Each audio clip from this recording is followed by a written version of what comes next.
રાધે રાધે. આજે આપણે નર પ્રજનન તંત્રની આકૃતિ સમજીશું.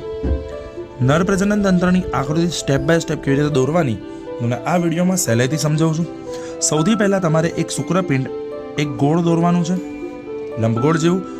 તેની ઉપરના ભાગમાં આ રીતે લઈ અને એક નલિકાને ઉપર ખેંચી જાઓ. આ રીતે ઉપરના ભાગમાંથી મૂત્રાશય બતાવી દો.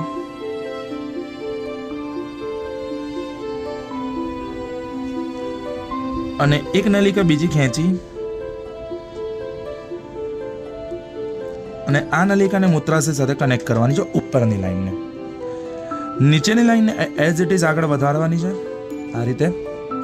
તથા મૂત્રાશયમાંથી આવતી લાઈન ને આની જોડે પેરેલલમાં એટલે કે સમાંતરમાં ખેંચવાની છે.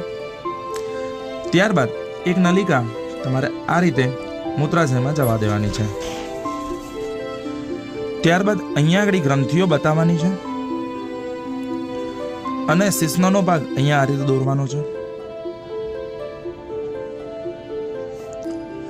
એરો દોરતા હોય એવી રીતે તમે શિશ્ન દોરી શકો છો. છેવટે વૃષણ કોથળી અને એક ગ્રંથિ અહીંયા બતાવી દો, એક ગ્રંથિ અહીંયા બતાવી દો. અહીંયા આકૃતિ પૂરી થઈ ગઈ છે સાવ સહેલાઈથી. હવે નામ નિર્દેશન સમજી લઈએ. તો આ શુક્રપિંડ છે, શુક્રવાહિની. જ્યારે મૂત્રાશય સાથે ભેગી થાય છે ત્યારે શુક્રવાહિની બની જાય છે મૂત્ર જનન માર્ગ. શિશ્ન કહી દો, વૃષણ કોથળી, પ્રોસ્ટેટ ગ્રંથિ કહી દો, મૂત્રાશય દર્શાવી દો. તો આ થઈ ગઈ તમારી સહેલી નર પ્રજનન તંત્રની આકૃતિ. Thank you.